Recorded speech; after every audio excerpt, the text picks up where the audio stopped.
Hello and good morning, and welcome to this third session of 10 webinars in the International Week of Happiness at Work. So, before I introduce you to my guest this day, I just wanted to take a reminder or why we are doing this. Uh, I will not forget to mention my name. My name is Héðinn Sveinbjörnsson, but you can call me Hedin, and I come from Iceland. So, the International Week of Happiness at Work, its origin is from Holland, started in 2018, and people wanted, those ladies who started it, they just wanted to focus on that we spend a large part of our lives at work, and that can have a significant impact on the rest of our lives. So, that said, I now want to come to my guest, and it's my pleasure to introduce Mike Klein. Mike is based here in Iceland, but he has worked with organizations all over the world and has lived in seven different countries, including the US, the UK, Belgium, and Holland. Mike's focus is mainly on internal communication, having worked with Shell, Cargill, EasyJet, and the US government, among other large organizations.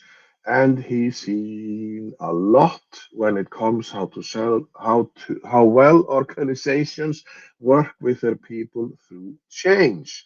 And now I open up for Mike. Hello and good morning, Hi, Heaven. Mr. Clyde. So, happiness, International Week of Happiness at Good Work, morning, and Heaven. Good to we see are. you. Thank you, and you are a internal communication specialist. Yes, among other things. I mean, I've been a communication consultant in varying capacities for the last 30 plus years. I used to run Yeah. political campaigns in the US, and I've been working in internal comms and a number of other things, pretty much since the late 90s. Yes. Thank you for being with me today because your subject is clarity. So maybe we should dive into why clarity could be the foundation for happiness at the workplace. Well, I see clarity as an absolute baseline for happiness in the workplace. And I know it's not always the best approach, particularly when you're talking about happiness, to approach the subject from the perspective of the negative. But the reality is that the exact opposite of happiness is unhappiness. And a lot of the source of unhappiness in the workplace, I would argue, comes from a lack of clarity. And really a lot of it has to do with the things that people make, that make people either happy or unhappy in the workplace. So I've done a bit of research before this chat, and I found a number of lists out there about what makes employees happy or unhappy. And there's this one list that I found from a consultancy called Per Se, and I'm going to read it to you. So this Okay. is a list of 10 things that make employees either happy or unhappy. So first are the environment and workplace relationships. So what's the working environment like? Second are career growth opportunities. Third is a fair and competitive salary. Fourth is recognition and rewards. Fifth is work life balance, followed by leadership and management style, a sense of autonomy, a reasonable workload, cultural alignment, and finally, and I think most foundationally, job security. So, but what is it that they have all in common? Well, clarity is really the foundation of all these because when you're insecure about what you're doing, about how you're doing it, and whether or not you have any clue about what's going to happen next, it's very hard to be happy at work. So, particularly in the current climate where you're hearing about layoffs taking place all of the time, and people are, you're getting a lot of mixed messages about the economy. You've got people saying that the economy is doing great, but you've got also peers and colleagues in other companies who are feeling particularly insecure, having been laid off. And even if you're really talented and really effective and really think that you're doing a good job, it's hard to stay focused on the actual work when you're in a situation which is really that ambiguous. So, well, that is a great segue to like let's dive into the list, like environment and workplace relationships. How like this has a huge effect on people, all the things that you mentioned. So let's just go from there. Environment and relationships. Well, I mean, the ambiguity in general is a real happiness killer here. And part of it is that, leaders in organizations, I worked particularly in British organizations for a number of years. Leaders in organizations might think that they need to keep some degree of vagueness in the culture. For example, on what constitutes being fair, what the company's plans for the future are, or even what behaviors are acceptable or not. But rather than giving people freedom to operate, it leaves people walking on eggshells. They're not knowing whether they're making mistakes. They're not knowing if they need to be worrying about certain things. They're not sure about, whether the state of the business is quite as healthy as leaders might imply that it is, particularly when they're not making definitive statements. So you would suggest that they keep an open communication about everything, or at least open up for communication on this Well, subject. I mean, that's, obviously my background's in internal communication, and my default position is, to be as straight and clear about what is it that even if you don't know everything. But, what I've seen in British companies where, particularly, I mean, American companies, other countries is it's the case as well, where, things that could be clear are kept unclear because either they think they want to empower people or they want to create room for themselves to maneuver if things change quickly. One thing I forgot to ask you about in the beginning is that the place of a internal communication in companies, like how do they adjust to, like, because this is a delicate matter, because internal communication can go either you are too open, you're too close. Like, how is it with internal communication today? Like, you have been in this subject, you have worked with this subject for how many years? 30, 40 years. Like, how you have seen ups and downs in it. How Oh, sure, sure. I mean, can you go take us take give us a little bit back history about the internal communication? internal communication is something that's existed since the beginning of organizations. Harnessing the people to work on the pyramids. People need to know which direction they needed to go, how the levers and pulleys and ladders worked, etc. So I mean, internal communication as an activity is fairly ancient. As a discipline, as something that's considered a distinct part of business. It really started to show up with corporate magazines about 100 years ago, and really about the time I got involved in the late '90s, people were starting to try to position it as a strategic management discipline, which has had varying degrees of success for a variety of reasons. Part of which is the fact that internal communication can do a whole bunch of different things, whether it's supporting HR in terms of the transactional nature of the employee employer relationship, or supporting leaders in terms of mobilizing their population or supporting change or, you know, catalyzing employee advocacy or what have you. The role of internal communication in this case around creating a baseline of clarity in the organization. It has a lot to do with the words that leaders use, what they say, and particularly what they don't say, and the extent to which it's obvious to people. And there's a lot of most organizations are regulated in some way. So if you're a shareholder owned organization, your company will come under the rules of the stock exchange, which say officially that you can't notify anybody of anything before you notify the shareholders. And most organizations would like to put anything definitively in print that could affect the share price, but also they want a balance between telling the shareholders first and making sure that employees don't read about things in the newspaper, um, or from now these days from Twitter or other external sources. Um, and so it's a balancing act. It's a definite balancing act, and internal comms does play a huge role here.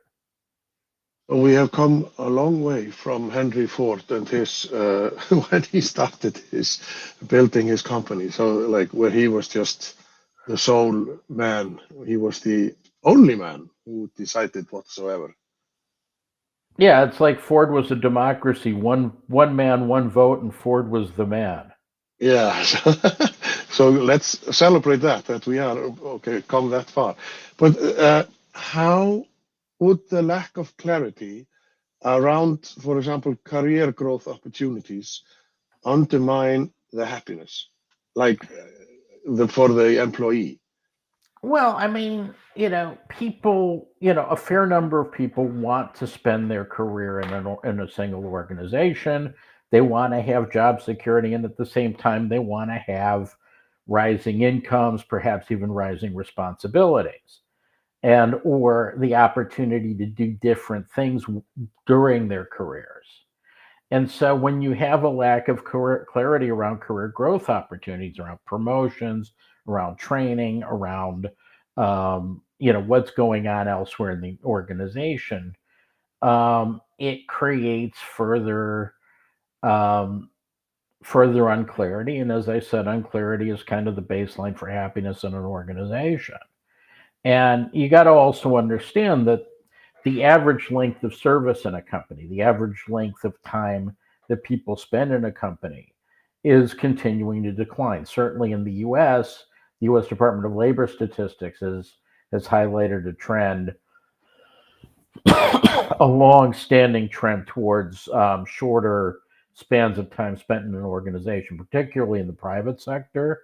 Although we're even starting to see it in the public sector as well, as governments are being pressed by their taxpayers to behave more efficiently and cut their budgets.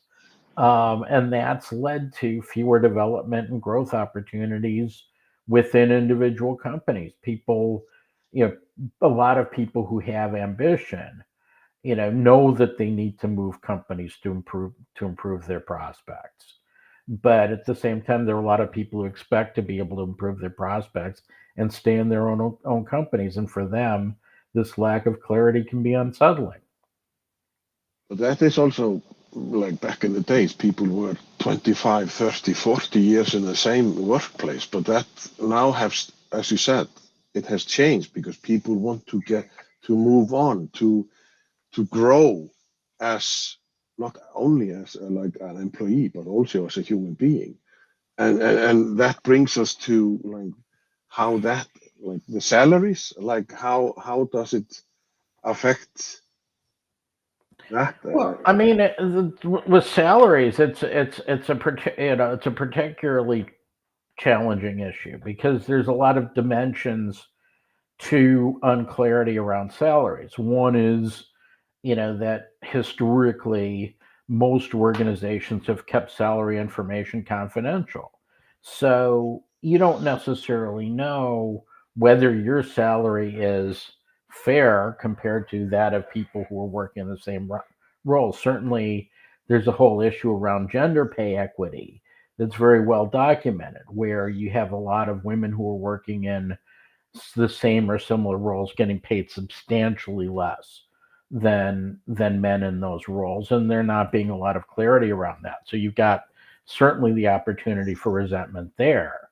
In the manufacturing sector, particularly, in manufacturing positions where there's at least a potential for outsourcing to places like China, for instance, where salaries have either been going down in terms of the actual dollar or krona amounts, but also in real terms, salary, it's hard to increase salaries for inflation when you're competing with a place that pays a third of what you get paid for the same job. So um, people, some workers are dealing with stagnant or declining living standards, and obviously, and without knowing whether or if that's going to improve, again, that lack of clarity is a problem. How is it like? Because you have, as I mentioned, you have lived in the US, in the UK, Belgium, Holland, Denmark. Like, because now, like we are here in the Nordic region, we have the unions. I guess that in Holland and Belgium, we have also the unions and the European Union.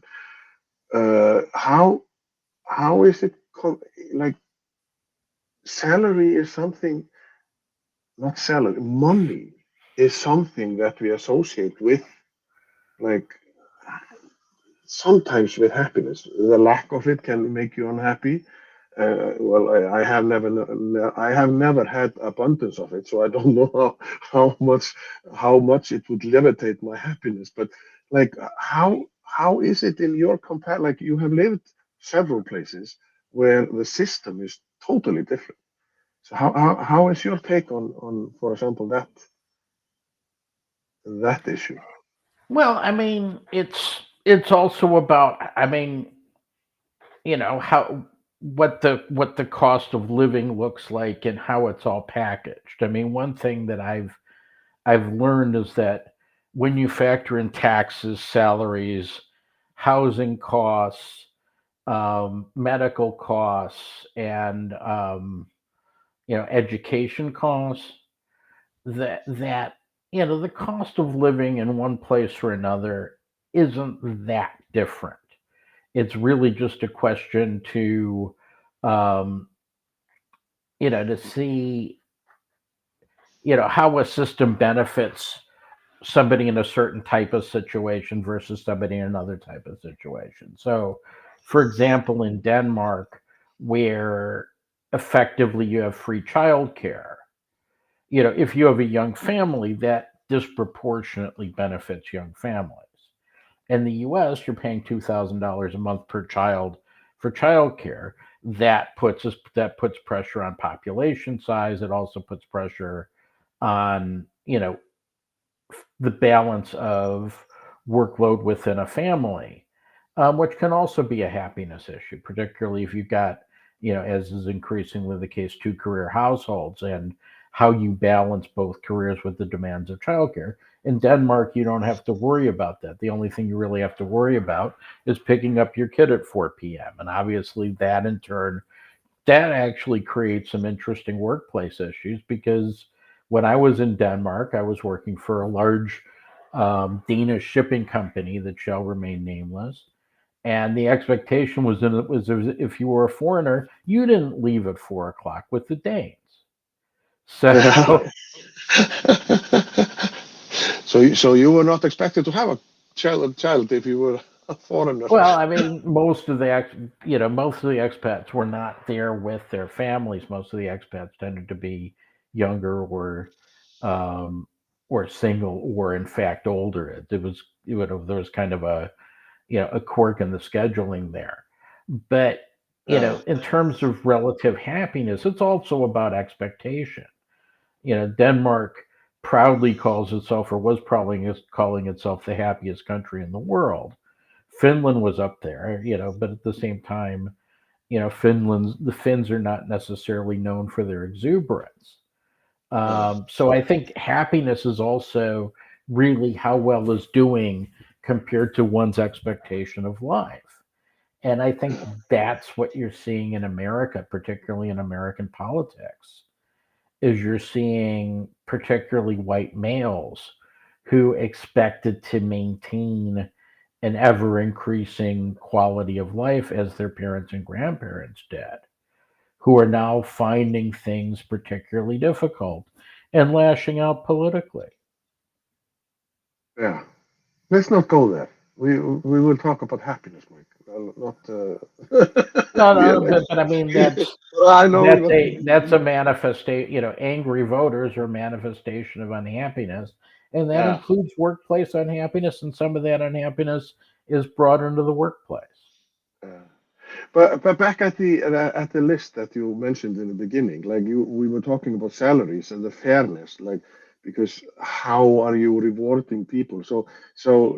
Like when it comes to recognition and rewards, like how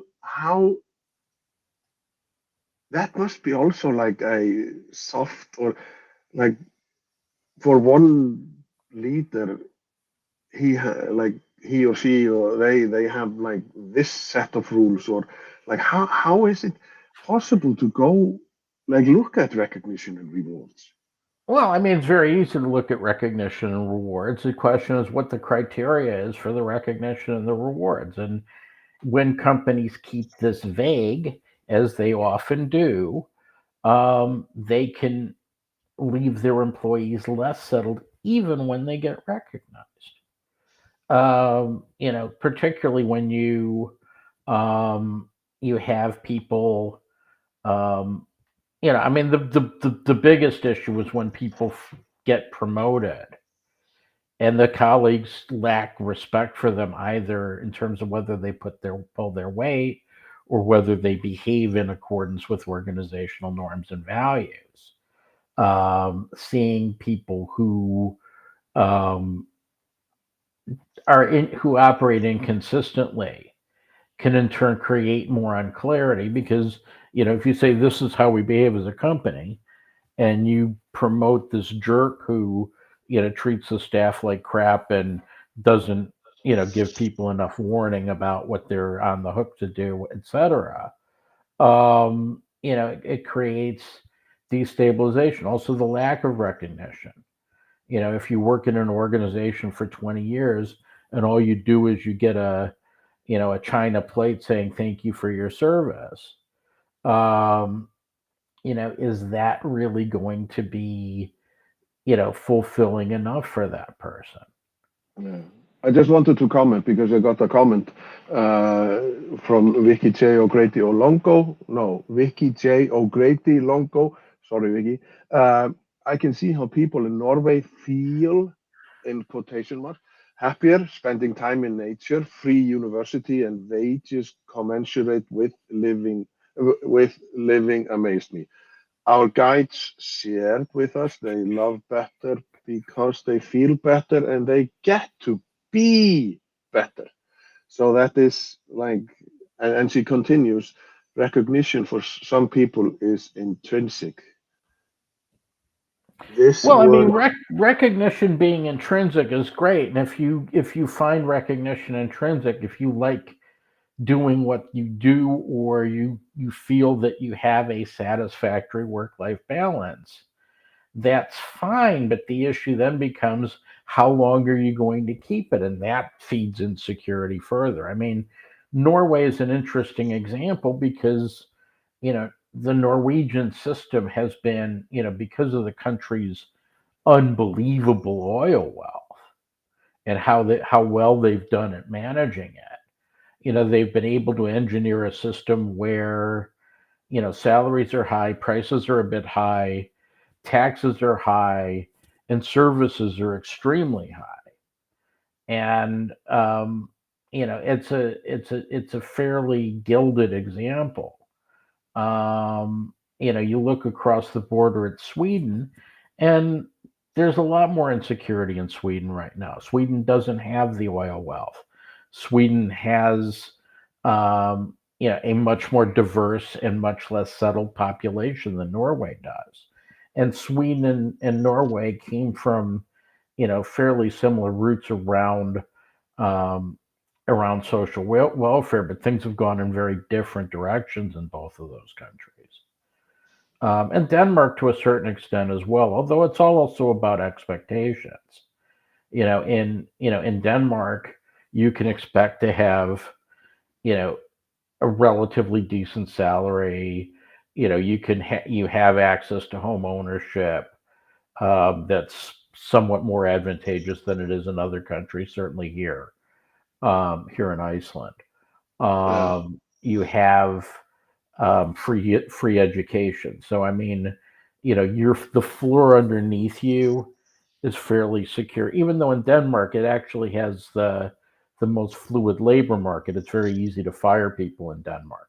Much easier to fire people in Denmark than pretty much anywhere else in continental Europe. So you get insecurity coming in from that perspective. But so if we put aside the like the cultural alignment or whatever, like there are other things listed on the list you mentioned in the beginning: leadership and management style, autonomy, work-life balance. Like they seem to have a common root. People not really knowing what's expected of them. So what, like how are we? Because we have been talking about you get hired and you are, I will put it in a quotation mark, like lured in because they promise you this and that, and then after some weeks you are happy, but then after some months you start to feel like, is this really like what? And then the expectation starts to set in. What is expected of me? What, like your thoughts on that? Well, I mean, part of it is the old joke about um, Bill Gates's trip to hell. Like Bill Gates was, passes away and is given a choice of whether he wants to go to heaven or hell, and heaven was all these people floating around and listening to classical harp music, and hell was like it was like a golf course, and people were having cocktails, and people, there was backslapping, etc. And um, he chooses hell, and then the trap door falls and there's flames, and he's saying, what do you mean? And he said, oh, that's just the demo. So, although it was the day off in hell. Well, yeah, it was the demo. It's like, that the presented version, but versus the actual version, there's often a lot of gaps between it. And sometimes organizations that are, over enthusiastic about, populating themselves, and, you know, HR departments that have to meet certain quotas sometimes create a more favorable picture than what exists in the organization. Sometimes it's not even intentional. Sometimes people, like the amenities, they like the resources, they like the building, they think the people seem friendly, and then they discover perhaps less inviting or perhaps even more toxic behavior patterns in the cultures.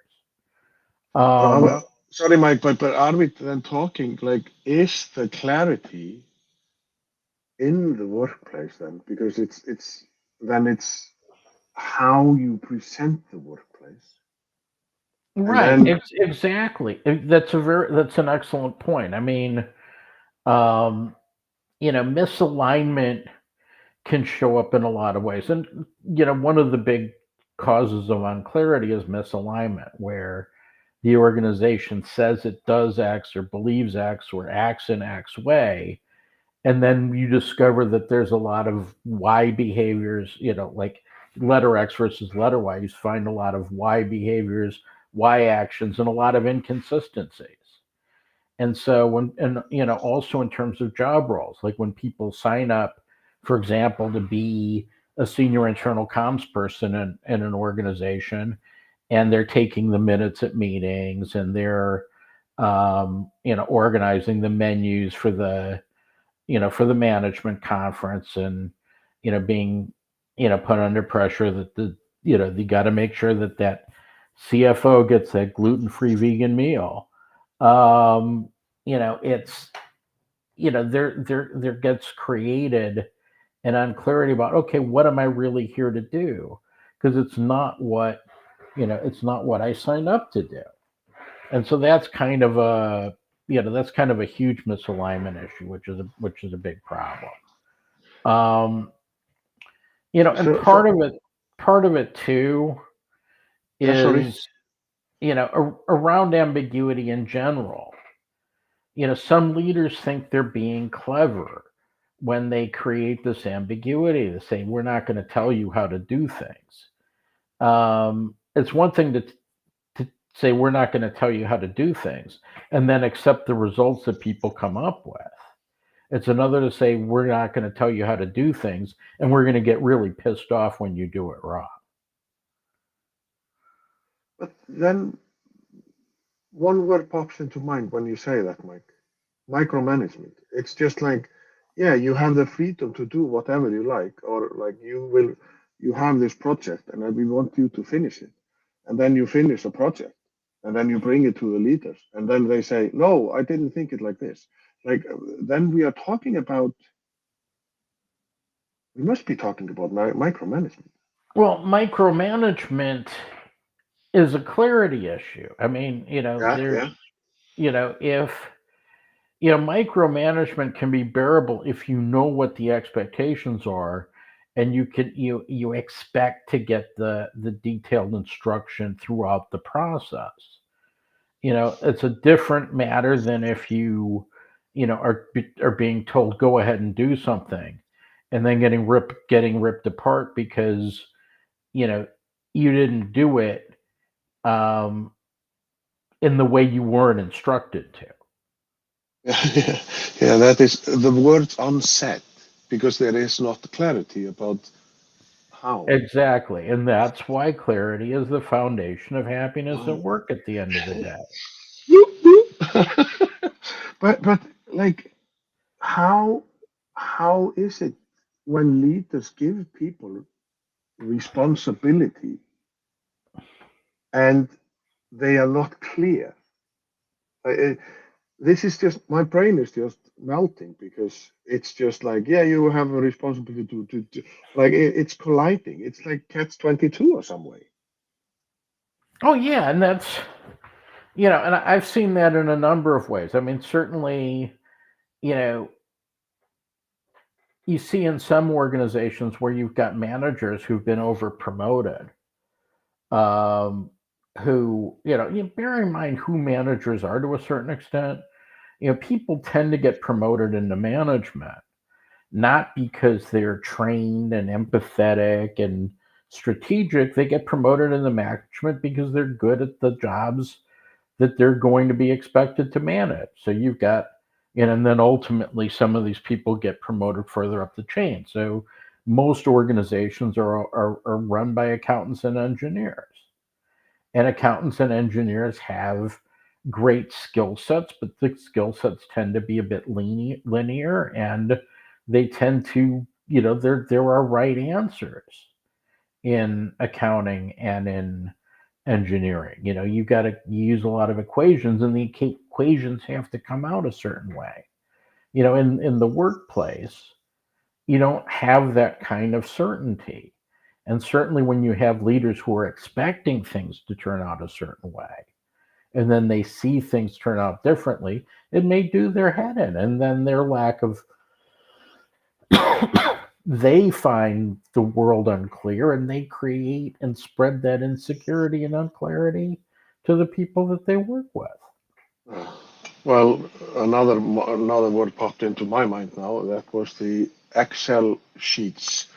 Like if it does if it is not written in the Excel sheet, then it doesn't like it's just like there is no leverage. Like like there are no you can't you have this box and you have to behave inside that box and you can't Well, think I outside mean, the it box. depends to a certain extent on, I mean, it depends on what the context is. I mean, if you're being tasked with, achieving an outcome, then you can create some clarity about whether the outcome's been achieved, whether the you know whether the outcome is just simply you know a repeat sale, or whether the outcome is the flawless execution of a project, or whether the outcome is um, people not doing something that they have been doing. I mean, I think ultimately goal definition, and outcome definition is a key piece of clarity. I think that's where you can start to get happiness come in, when people realizing that yes, they have indeed ticked the boxes that have been set up at the beginning of the project. So, for example, if my job is to get a certain number of followers for one of my clients on LinkedIn, you know, and I get the followers, then, you know, unless somebody decides, oh, wait a second, you cut a corner to do this, that's a separate conversation. But, at least you get the accomplishment of having achieved the goal. Now, if the accomplishment is, put a bunch of things into a spreadsheet, but not be accountable for the end result of the spreadsheet, it's a completely different experience of life, particularly if there are things that aren't, um, if the product is turned in, and it doesn't meet the explicitly agreed requirements. Now, if the product is turned in, and the requirements were not specified, that's almost a guarantee for unclarity, and that may be a guarantee for unhappiness, because each side thinks that they did everything they needed to do, and then the product doesn't satisfy either party. Uh, I want to take us back to the cultural alignment. If you, I'm just thinking about, because we are all different. We are brought up with a set of values or norms, and we come in like we too, although we can be good friends, but we are totally different. Like you are born in the U.S., I'm born in Iceland. Like how this must have a huge impact also. Like how the culture alignment. Like take us through that. Your thoughts on that. Well, I think there's two elements of cultural. There are a number of elements of cultural alignment that have to be considered. That you mentioned national culture, and national culture is a big part of it. And there's a huge amount of research that's been done on the differences between national culture. Hofstede, being the you know pretty much the person who always gets quoted when this comes up. He actually created some indexes of how risk averse, for instance, a given culture would be, or how ambiguous the communication. So the Brits were high on ambiguity and had a high tolerance for ambiguity. Americans, Germans have much less tolerance for ambiguity. Um, but then you overlay a couple of other elements. Professional culture. Accountants are much more specific than artists are. Graphic artists have a somewhat different view of the world than accountants do. Communication people have a different view of the world than engineers do. And when you're reporting to accountants and engineers, you've got to account for that element of professional culture. That also has to be, what people expect outputs to look like and outcomes to look like. That's also a space where there can be unclarity. Then there's the organization's dominant culture itself. Where do the leaders, where do the founders come from? Um, I worked with an American company whose founder was a preacher's son who chose to create a business rather than a charity because he felt, quote unquote, a business could help a lot more people than a charity could. And so that's baked into the values, but that doesn't necessarily mean that company is unforgiving when it comes to performance expectations, for instance. Um, and clarity around performance management is probably the biggest cultural issue there is in an organization because, with all of these other cultural dynamics in the background, ultimately it's about, are you doing what it takes to be successful in your job? And do you know, if you're not doing that, do you know whether there's a pathway towards correction that actually gives you access to correction? I mean, in a lot of organizations, you've got these things called performance improvement programs, which have very little to do with improvement. They have everything to do with building a case for firing you. Particularly in countries where firing somebody requires, documentation and justification. Ooh, that was provoking. But do you really think that like they use these talks to like fire people? Oh, absolutely.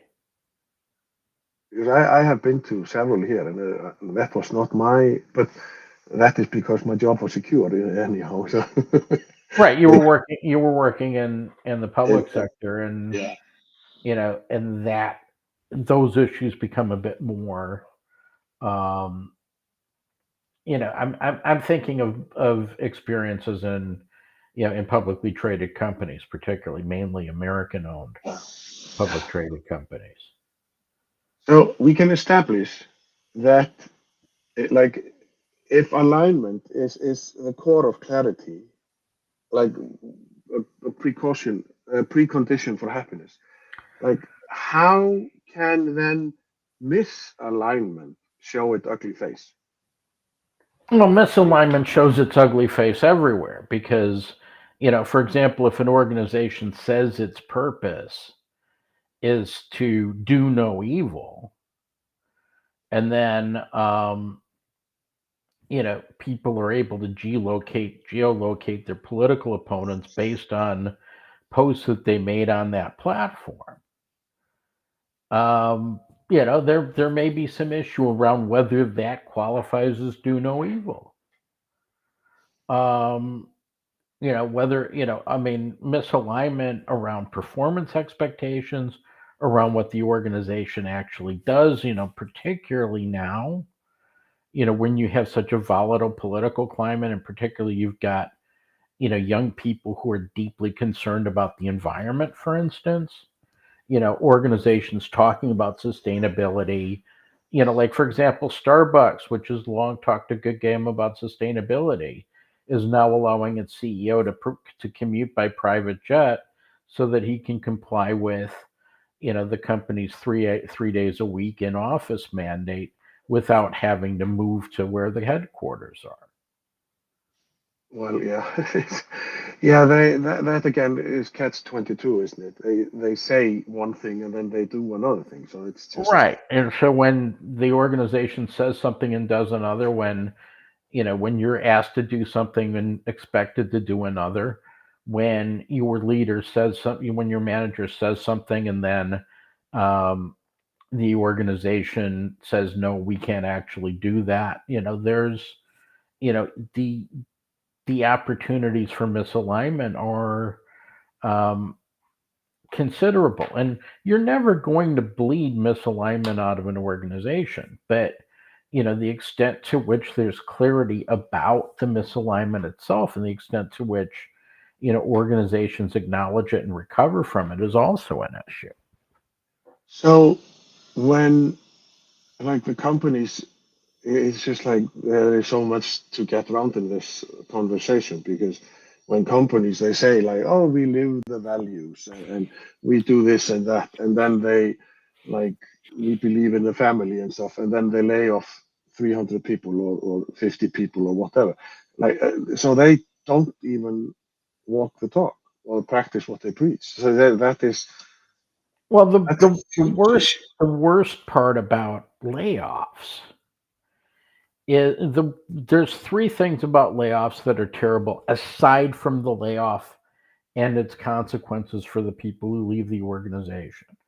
One is that you break up a lot of relationships when people are laid off of a company. You actually blow the internal networks out. So when you're in a company and you're used to saying, if I need something done in production, I'll contact John. And John disappears and you go, who do I talk to in production?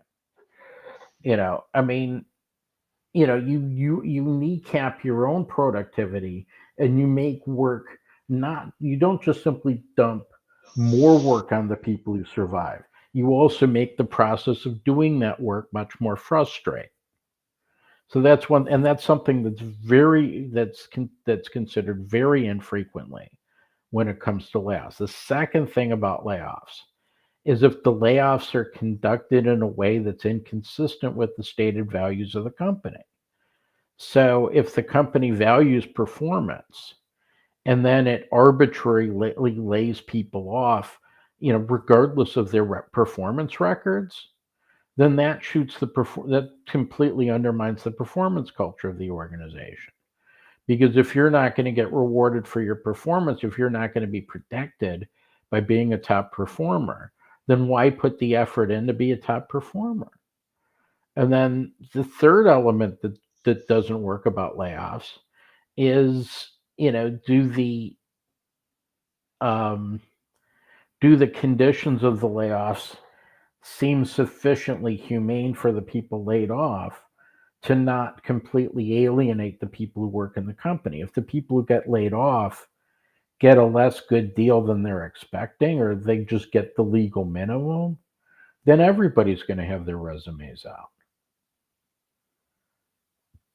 So, because now we are coming to a closure, but like we have been looking at these questions, Mike, and they try like there are a lot of things that drives unhappiness in the workplace. Like if they are not aligned, like if like there are loads of things to look at.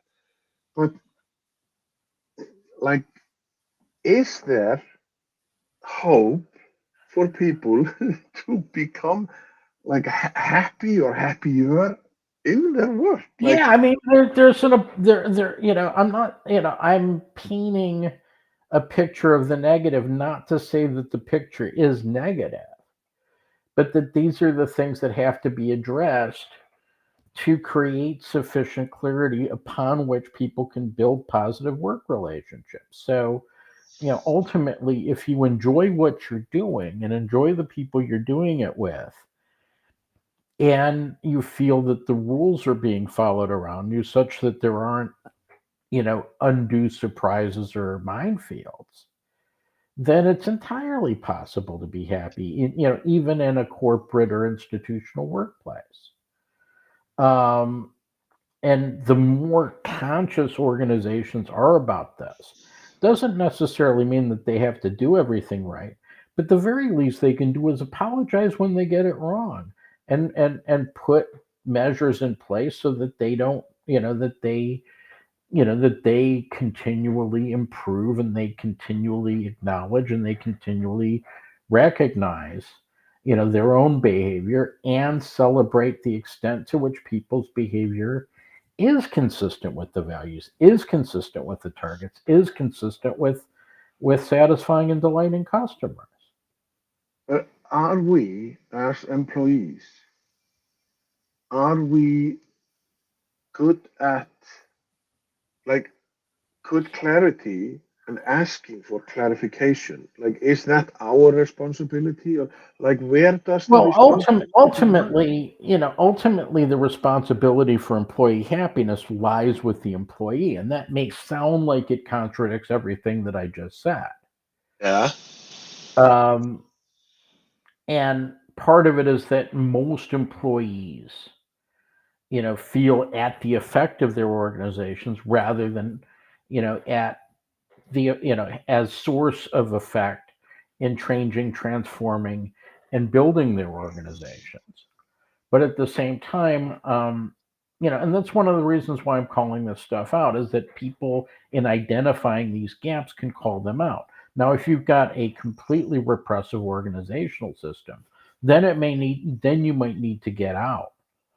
But, you know, even in the most gulag like workplaces that I've been in, there were people who were genuinely happy to be there. They were happy because they built great relationships with their colleagues. Sometimes they built great relationships with the organization themselves.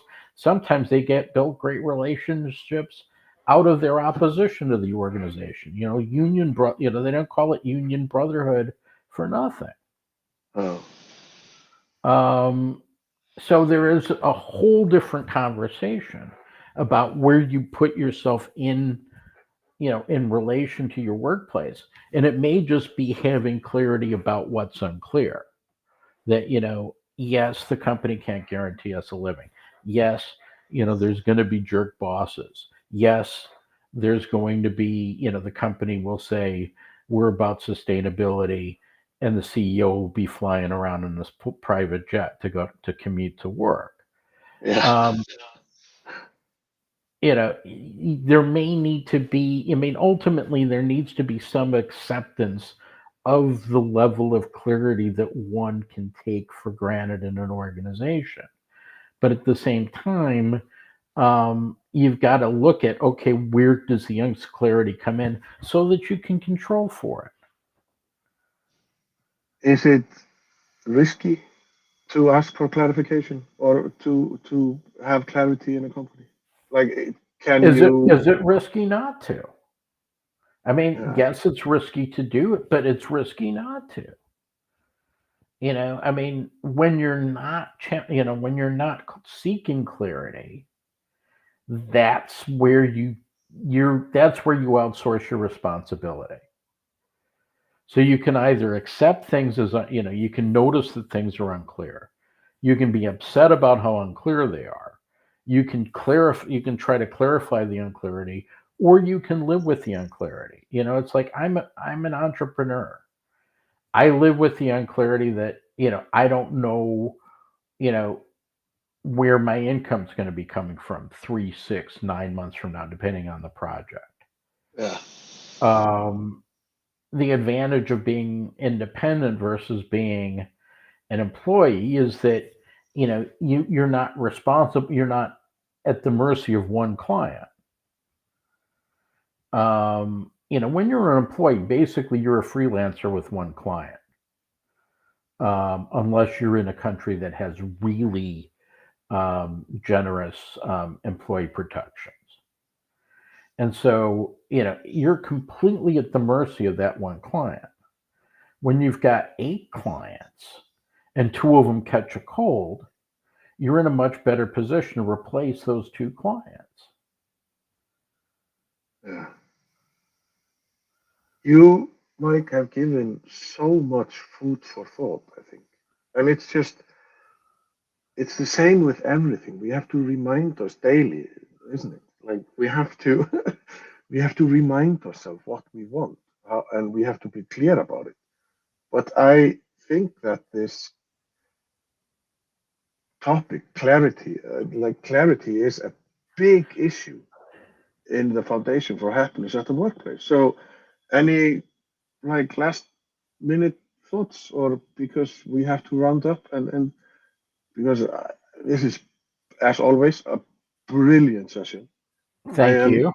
I am so loving this International Week of Happiness work because you, and like I said in the beginning, this is the third session, and just it tops itself, and I'm just like I have goosebumps.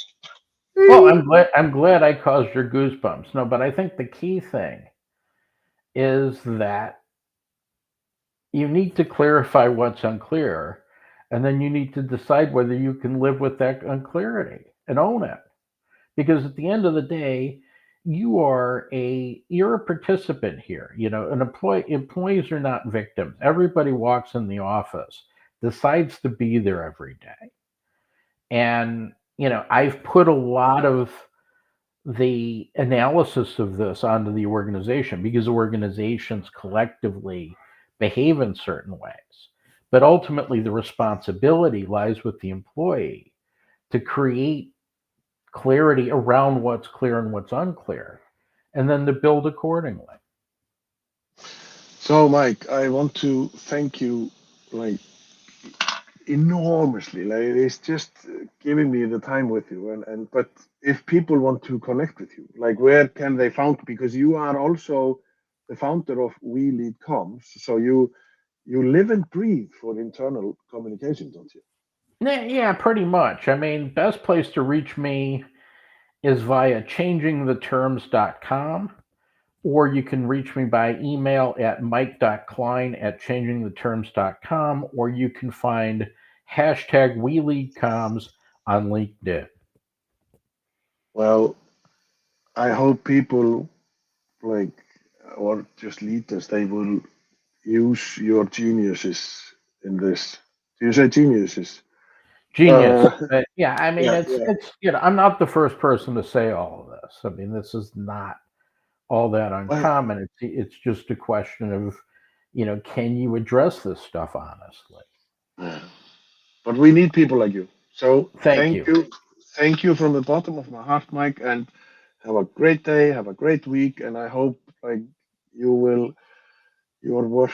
You are on a mission. I think you are totally on a mission. Thank you very Thank you, much. sir.